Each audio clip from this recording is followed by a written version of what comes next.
की हा नीटच्या परीक्षा पेपर फुटीचं सगळं झालेलं आंदोलन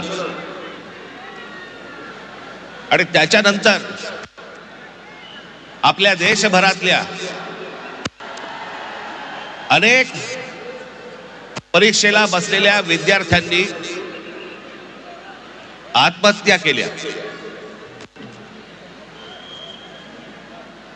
मी आता त्यांची फक्त कुठे नावं वाचून दाखवणार आहे।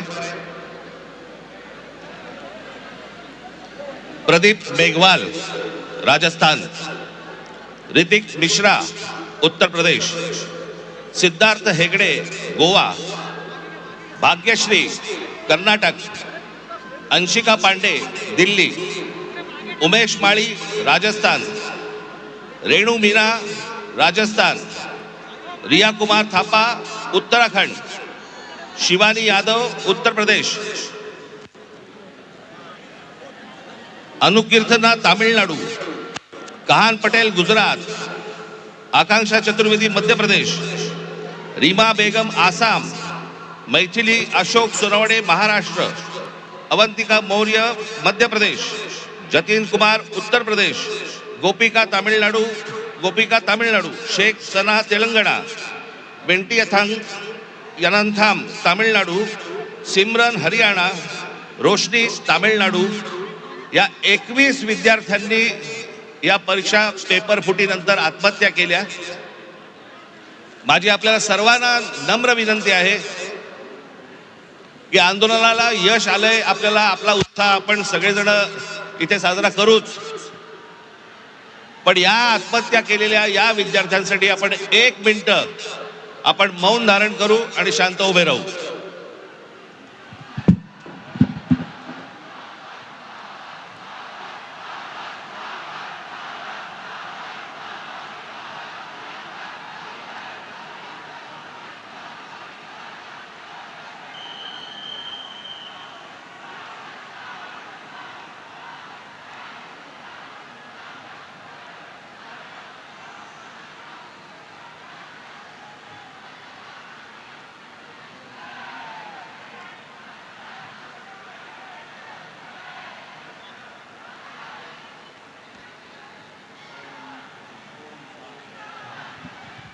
धन्यवाद। मी उद्धव ठाकरे यांना विनंती करतो की त्यांनी आपल्याला सर्वांना संबोधावे।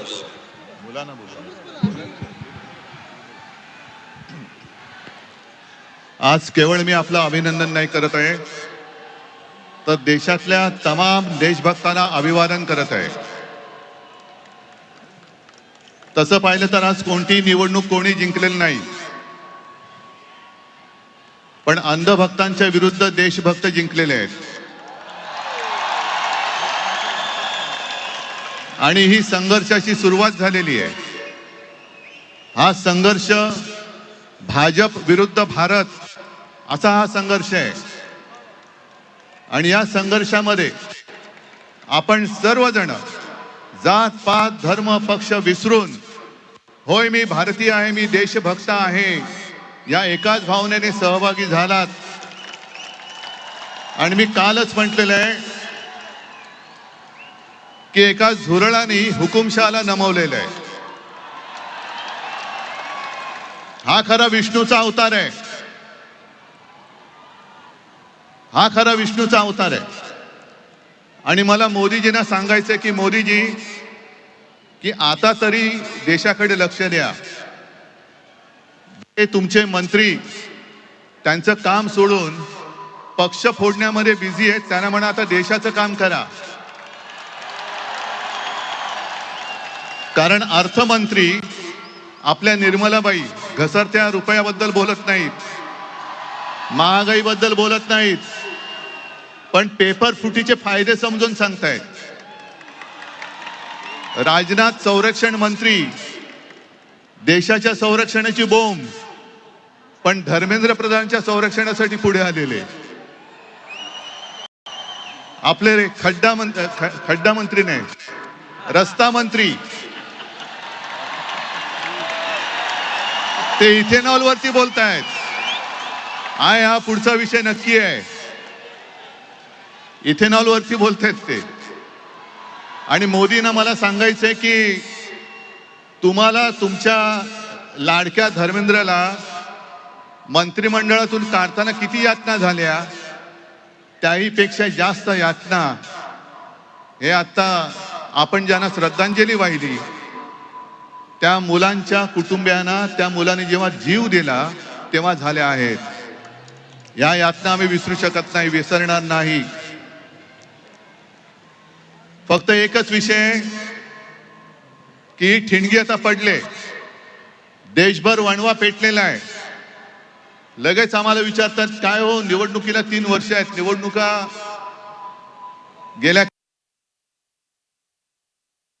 काम आणि या मंत्र्यांनी किंवा अजूनही सोशल मीडियावरती काही व्हिडिओ येत आहेत की आता हे भोंदुत्व स्वीकारणारे सगळे अंधभक्त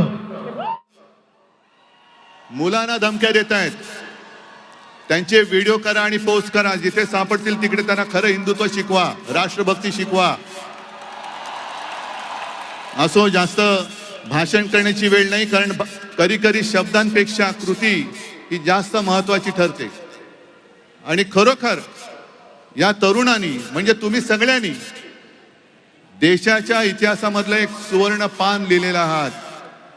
तुमच्या शक्तीची, तुमच्या एकजुटीची नोंद ही सुवर्णाक्षरांनी आपल्या देशाच्या लोकशाहीच्या इतिहासामध्ये केल्याशिवाय कोणी राहणार नाही. मी तुम्हाला परत एकदा वंदन करतो. फक्त आता आलेली ही जाग जाऊ देऊ नका, सत्ताधाऱ्यांची मस्ती सहन करू नका. देशाची शक्ती काय असते हे दाखवून दिलेले त्या देशाला पुन्हा कोणालाही कमजोर करू देऊ नका. सर्वांना धन्यवाद, शुभेच्छा. जय हिंद, जय महाराष्ट्र. माझी सर्वांना आपल्याला नम्र विनंती आहे की राष्ट्रगीत झाल्यानंतर इथे अनेक महिला मुली सगळे आलेले आहेत. इथे जाताना सर्वांची काळजी घेऊन आपण निघावं एवढंच आपल्याला सांगतोय. मुंबईच्या सर्व पोलिसांचे मी आभार मानतो की त्यांनी अत्यंत उत्तम सहकार्य केलं. मला असं वाटतं की हाच महाराष्ट्रामधला आणि दिल्लीमधला फरक आहे की महाराष्ट्राचे पोलीस आमचे कसे आहेत आणि दिल्लीचे पोलीस कसे आहेत हे आता जगाला कळलं.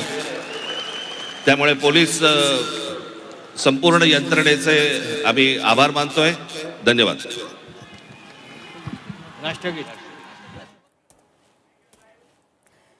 तर उद्धव ठाकरे आणि राज ठाकरे यांनी या विजयी जल्लोषामध्ये तरुणाईला संबोधित केलेलं आहे. आणि यामध्ये उद्धव ठाकरे यांनी सुरुवात करताना म्हटले की अंधभक्तांविरुद्ध देशभक्त जिंकलेले आहेत आणि भारत विरुद्ध भाजपा हा संघर्ष आता सुरू झालाय. संघर्षाची ठिणगी पडलेली असल्याचं त्यांनी म्हटलं. तर जात पात धर्म विसरून एकसंघपणे सगळेजण एकत्रित आल्याबद्दल त्यांनी सगळ्यांचं अभिनंदन केलं आणि सगळ्यांना शुभेच्छा दिल्यात.